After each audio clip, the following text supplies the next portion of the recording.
Joining me now is Mary Ellen OToole. She's a former profiler for the FBI. Mary Ellen, it's always nice to have your expertise in moments like this, especially when there's so little information to go on. We know reports this man is 64 years old. He's a white man. He has no criminal record. He's not believed to be tied to an international terror group, according to authorities. What questions does that raise for you? Well, the one question that really jumped out at me was certainly his age. At 64, I would expect that he would have figured out a way to handle his life's stresses and disappointments and frustrations, and yet we have him at 64 carrying out an egregious crime like this. So that really does make him an outlier, but also at the same time, this was an incredibly well-planned out crime. It wasn't a snap incident where he just decided to go out and act in such an impulsive way. So he's thought about this probably dating back months, if not years, before he actually decided to take action. So, and then he shifted the whole paradigm of mass shootings. He did it from a location that was really quite a distance from the venue, and he was actually hunting them like a hunter would hunt human beings. Investigators are looking into his past, who he interacted with, his online presence, if he had any. What clues are important right now to the investigation? Well, every clue is equally important because you have to sort it out, and then in the end you have to put everything back together. So his personality, his social life, even going back years to where he was a young man, even when he was in college. His genetics are going to be important. Everything about this man is going to be essential to understand what happened today. The suspect, we understand, had a companion. She's been identified overseas. What would you want to find out from her?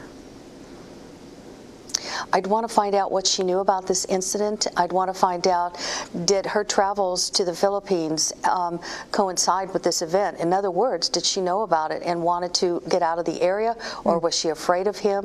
What, if any, warning signs might she have seen? So I'd really want to understand through her eyes what makes this guy tick and what did he do in the weeks or months that led up to this incident.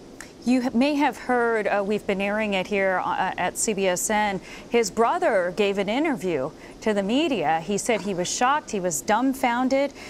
Do family members tend to be in the dark when it comes to events like this? Would it surprise you that his brother, who said he helped him move his house when he moved to Nevada, who said he was in contact with him via text over the summer, would it surprise you to see this reaction?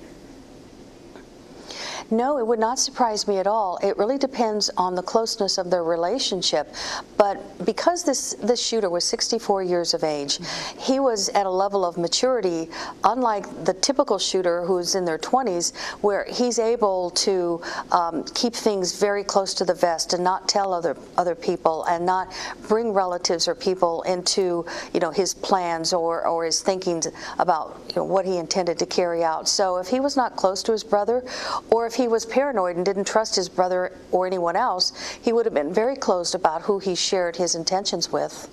In your experience as an FBI profiler, Mary Ellen, I wonder if you can recall any case that you would compare this to. Yes, I would, as a matter of fact, and it would be the Charles Whitman case, August 1st, 1966, down at the University of Texas, and here are the similarities. Whitman brought a large assortment of weapons to the top of the Texas Tower. He disguised them in a trunk, and he was able to pull them all the way up to the top of that tower without causing any suspicion. And then number two, he actually was at the top of the tower when he was shooting people, unwitting people at the bottom, just walking across the commons. His shooting style was different, but just his perch and his ability to carry all those weapons up there unnoticed are very similar. And at the same time, Charles Whitman on that morning interacted with people in a very low-key, non-threatening manner, and when people were interviewed about him later, they said he acted very normal. We had no idea he intended to go to the top of the tower later today and kill 18 people and injure many others.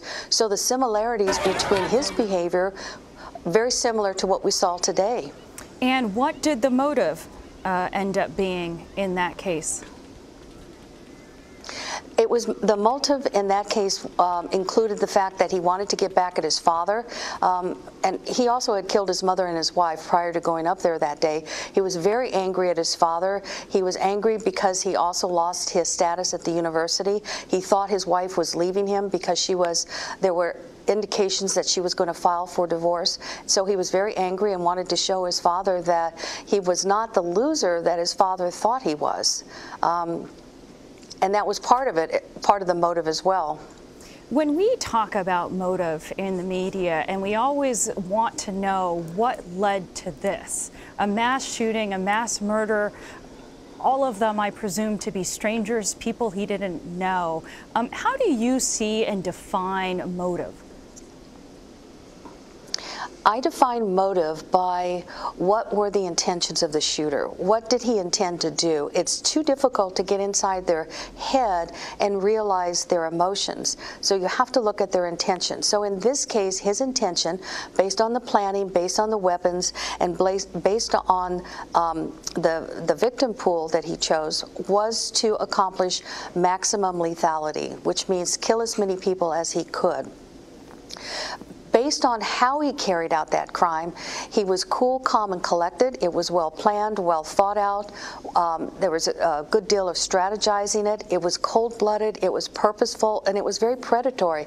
Sitting up high and shooting down on those unwitting victims like you would if you're a hunter out in the field watching for your prey, that shows somebody that was composed and somebody that was able to really perform under a great deal of pressure. So this wasn't somebody that was strongly emotional.